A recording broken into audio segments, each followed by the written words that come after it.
Okay, members, we've got a quorum. We ask our guests and visitors in the rear of the chamber and in the gallery to please stand for the prayer. We ask our Assembly Chaplain, Father Constantine Papadimos, to offer the day's prayer.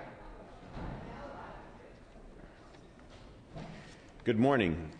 Let us pray. Lord, love doesn't have anything to do with feelings. Love is a choice. We can choose to walk in love toward other people even when we don't feel like it. Help us to cultivate that sense of selfless benevolence in our life, Lord. Let love grow in us because it is a sign of spiritual maturity, and it opens the door for you to operate in us and through us. Amen. We ask our guests and visitors to remain standing and join us for the flag salute. Please join Assemblymember Swanson as he leads us in the pledge. Mr. Swanson.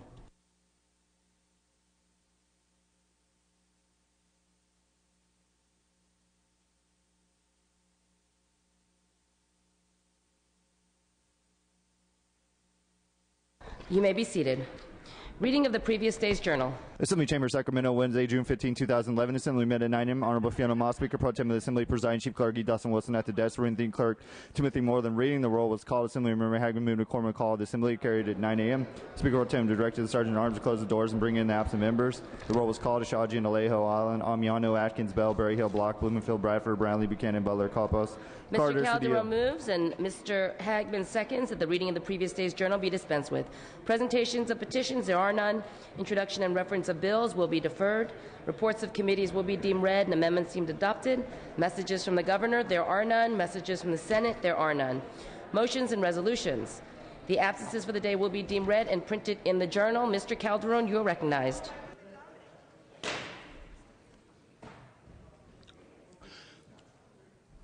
Madam Speaker, I request unanimous consent to suspend Assembly Rule 45 to allow Mr. Valadeo, Assemblymember Valadeo, to have guests and photographers on the floor. Without objection. Also, request unanimous consent to suspend Assembly Rule 118 to allow Assemblymember Lara to have a guest at his desk and photographer on the floor. Without objection. Likewise, request unanimous consent to suspend Assembly Rule 45 again to allow Assembly members Allen, Knight, Bell, Portantino,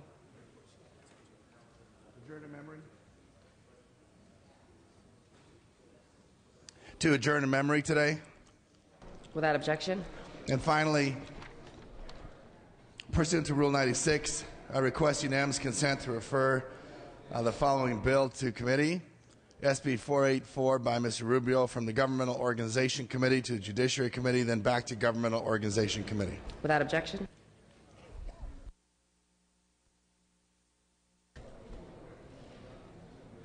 Okay, Mr. Lara, would you like to introduce your guest? Thank you, Madam Speaker and members. I'd like to introduce to you my beautiful niece, Damaris Lara, who's visiting from Sonora. And so she's here to spend the day with me, so please welcome her. Thank you.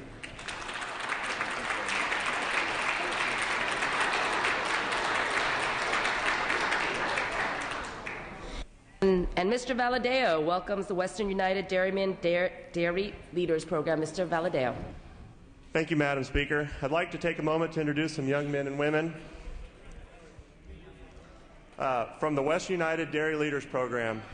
These people actually apply for this program, and part of the process is to come up here in Sacramento, spend some time with the legislature, and spend some time in D.C., and learn a little bit about how government affects their industry. And so I'd like to welcome them today and introduce them to you guys. So thank you very much.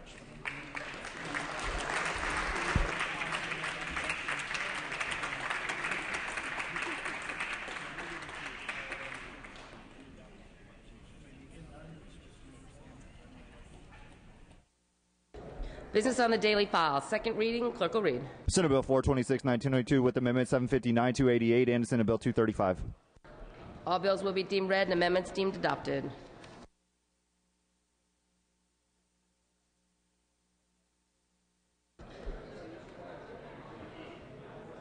Okay, members, we're going to go to business on the daily file. Regular session concurrence items. File item 6, AJR 4. Clerk will read. Assembly Joint Resolution 4 by Assemblymember Miller and others relative to the Transportation Infrastructure Finance and Innovation Act. Mr. Miller? Thank you, Madam Speaker. AJ4 is back from the Senate on concurrence. It passed out of Assembly Transportation unanimously, out of the Senate Transportation on consent. After we accepted some technical amendments to clarify the expectations of the resolution regarding key financing for the State Route 91 Corridor Improvement Project, I respectfully ask and I vote. Seeing no further questions or debate, clerk will open the roll. All members vote who desire to vote. All members vote who desire to vote.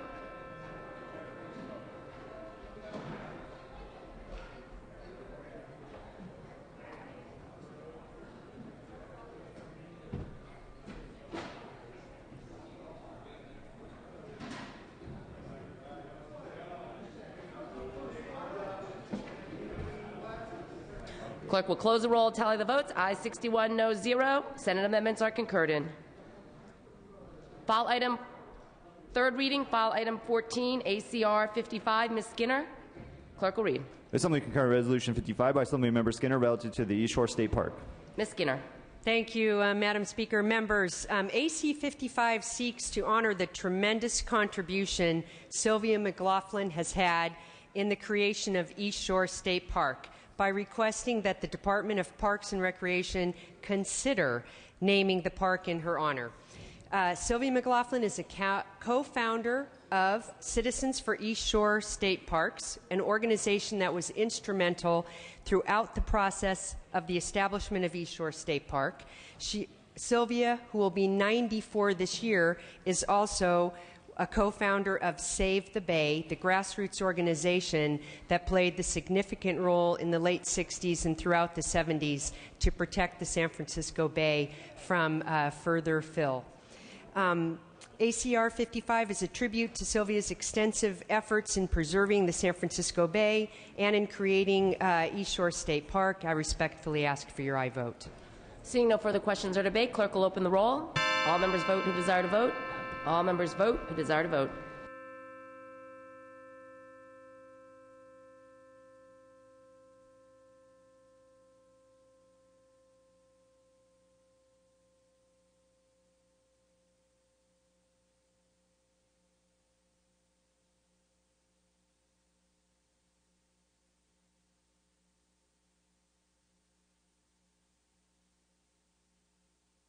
Clerk will close the roll, tally the votes. Ayes 41, noes 21. Measure passes. Okay, we're going to go to adjourn in memories. Mr. Allen. Yes, Madam Speaker. Fellow members, I ask that we adjourn in memory today for a longtime environmental activist in Napa County, Dave Dixon. During the 1990s, he worked tirelessly to get a flood control tax measure through to help the agriculture in Napa Valley. He's survived by his wife Sandy and his two sons Andrew and Lane, which became the namesakes for his winery, Andrew Lane Winery. So I ask that we honor his memory today and adjourn in his memory. Thank you. Mr. Bell. Madam Speaker and members, I'm rising to adjourn in memory of Jay Goblitz. Jay was diagnosed with ALS, often referred to Lou Gehrig's disease, on Christmas Eve 2008. Of course, we all know this is a progressive disease that affects nerve cells in the brain, the spinal cord, resulting in total paralysis in later stages and death within 2 to 5 years, generally. There's no known cause, and there's still no cure that halts or reverses ALS. Jay accepted the loss of the use of his hands, arms, and legs and his ability to swallow with his positive philosophy of living with, not dying from, this terminal disease. His inability to communicate was his most devastating loss. But even with this, he embraced the use of alternative communication devices and technology to continue to participate as an active living member of the community. He testified recently in the Utilities and Commerce Committee for a bill that I introduced, AB 136, which would provide technology for people that had voice difficulties to use a phone. There was not a dry eye in the House after he testified. He was truly an eloquent and persuasive advocate. Our thoughts and prayers go out to Jay's families and friends. I ask that we adjourn in his memory. Ms. Yamada. Thank you, Madam Speaker and members. I just wanted to add a little note to this adjourn in memory. As you know, I don't speak too often on them.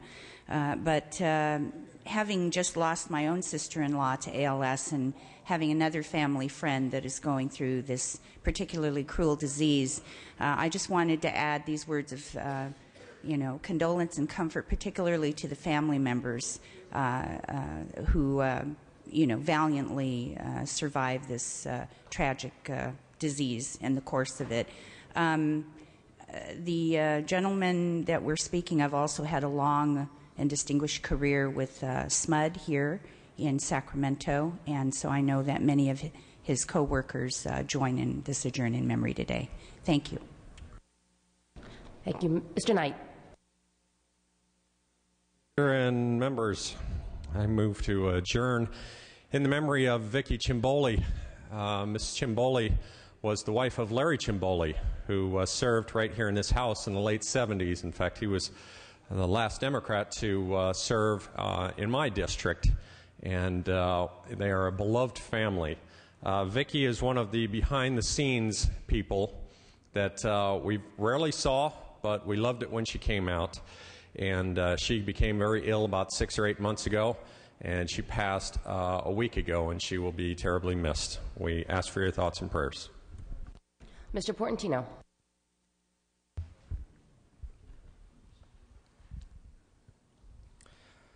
Thank you, Madam Speaker and members. Today I rise to ask this body to adjourn in memory of Austin Lacey, a Pasadena High School senior and standout football player.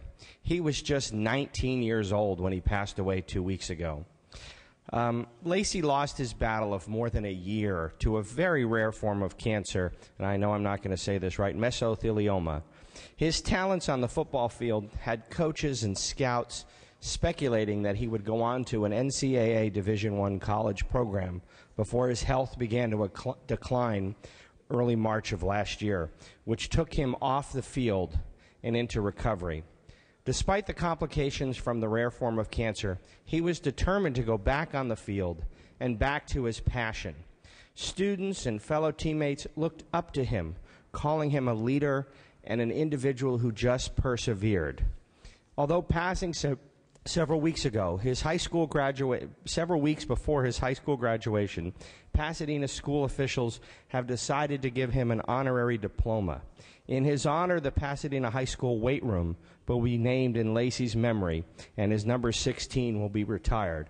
Interestingly, I share the same barber with him, and I was in the barbershop 2 weeks ago, the day after he passed, listening to the community members just talk about this young gentleman who grew up in Pasadena. The team lost a star, the school lost a graduate, but the community lost much, much more, and the love that everyone had for Austin. They saw a gleam in his eye and a talent when he was just a toddler in the barber's chair. Austin is survived by his mother, Karen Rogers, father, Darrell Lacey, and older brother, Maxwell Lacey. Lacey was an inspiration to his fellow students, teammates, and members of his community, and I respectfully ask for this body to adjourn in his memory. Can members please bring the names of the deaths to be printed in the journal? The session schedule is as follows. Friday, June 17th, no floor session, no check-in session. Monday, June 20th, floor session at 12 noon. We do have a floor ceremony on Monday. Tuesday, June 21st, check-in session. Wednesday, June 22nd, check-in session. Thursday, June 23rd, floor session at 9 a.m. And Friday, June 24th, no floor session, no check-in session.